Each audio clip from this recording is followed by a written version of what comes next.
Hi friends, నమస్తే. Welcome to భావన beauty world and gardening. ఇవాళ టాపిక్ ఏంటంటే పచ్చిమిర్చి గురించి మాట్లాడుకుంటాము. పచ్చిమిర్చి ఎలా పెంచుకోవాలి, ఎలా దానికి ఒకవేళ ఇలాగా తెగుళ్ళలాగొస్తే ఏం చేయాలి అనే దాన్ని, ఇట్లా ఇంప్రూవ్ లేకపోతే ఏం చేయాలి అనే దాని గురించి మనం ఈరోజు టాపిక్ మాట్లాడుకుంటామండి. ఫస్ట్ పచ్చిమిర్చి నాటేటప్పుడు నారు పోసుకొని పెడితే చాలా బాగా వస్తుందండి. నారు పోసుకోవడం ఎలా అనేది చూపిస్తాను తర్వాత. మనకు నచ్చిన పచ్చిమిర్చిలో నుంచి ఫస్ట్ వచ్చిన పచ్చిమిర్చిని ఇలా విత్తనం కోసం పెట్టేయాలండి. ఇది బాగా ఎర్రగా అయిపోయింది కదా, బాగా పండిపోతుంది. పండిపోయిన తర్వాత ఇది విత్తనాలు బాగా వస్తాయన్నమాట. దీంట్లో చాలా విత్తనాలు ఉంటాయి. దీంట్లో ఒక 5-6 విత్తనాలు పెట్టుకున్నా కూడా, నారు పోసుకున్నా కూడా మనకి ఇంకా విత్తనాలు అనేది ఆర్గానిక్గా చాలా మిగులుతాయండి. దీన్ని ఆల్రెడీ మీకు చూపిస్తూనే ఉన్నాయి పచ్చిమిర్చి గురించి. నేను అది విత్తనం కోసం పెట్టేశానండి. అది రెడ్ది ఒక విత్తనం ఉంటే కూడా చాలని. చూడండి, రోజు పచ్చిమిర్చి ఇంటికి కొనాల్సిన అవసరం లేదు. ఇక్కడ చూడండి, ఇలా మొత్తం పూత పిందె అంతా కూడా వస్తూ ఉంది. చూడండి, చాలా బాగుంది చూడ్డానికి కూడా. దీనికి సాయిల్ మిక్సింగ్ వచ్చి మామూలే అండి. ఒక వంతు మట్టి, ఒక వంతు కోకోపీటు, కొద్దిగా ఇసుక చాలా బాగుంటుంది అనమాట. వేస్తే మిక్స్ చేస్తే డ్రైనేజ్ అనేది బాగుంటుంది.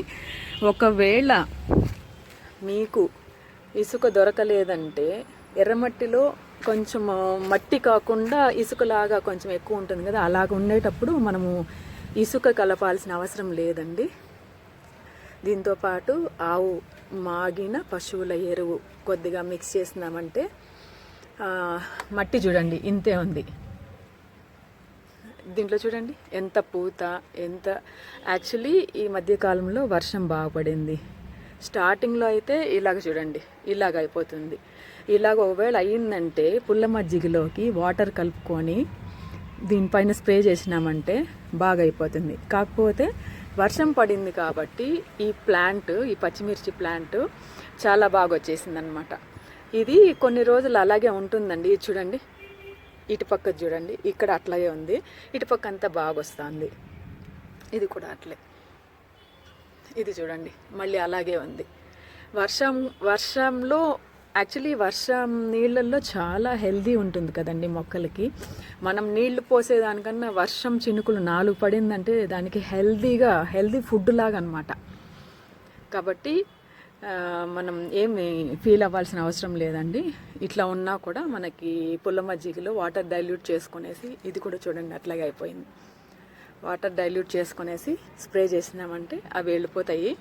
దీనికి యాక్చువల్లీ చీడపీడలు అనేది ఉండవు. ఒకవేళ చీడపీడలు వచ్చిందంటే 15 డేస్కి వన్స్ నీమ్ ఆయిల్ మిక్స్ చేసుకునేసి 1 లీటర్ వాటర్లోకి 5 ml నీమ్ ఆయిల్ మిక్స్ చేసుకునేసి దీనికి కొట్టామంటే, ఆకుల కింద పైన అంతా కొట్టామంటే మొక్కకి ఏమాత్రం పురుగు పట్టదండి. చాలా బాగుంటుంది.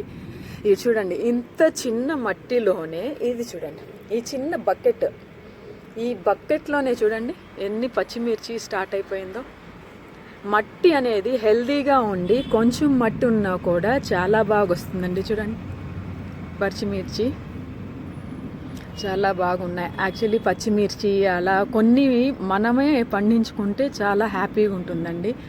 ఆర్గానిక్గా ఉంటుంది. అప్పటికప్పుడు కూడా కట్ చేసుకొని, నేను యాక్చువల్లీ ముందు రోజు కూడా కట్ చేసుకోనండి. మార్నింగ్ ఎంత కావాలో ఏంటి చూసుకోవడం, అది మాత్రమే కట్ చేసుకొనేసి ఫ్రిడ్జ్లో పెట్టేదానికన్నా చెట్లో ఉంటేనే కొన్ని రోజులు ఉంటుంది కదండి. సో అలాగా వాడుకుంటూ ఉంటున్నాను. సో మీరు కూడా ఇలాగే ఆర్గానిక్గా పంటలు పండించుకొని అందరూ హెల్తీగా ఉండాలని కోరుకుంటున్నానండి. Thank you friends. మీకు ఈ వీడియో నచ్చినట్లయితే లైక్ చేయండి, షేర్ చేయండి, సబ్స్క్రైబ్ చేయండి. బాయ్.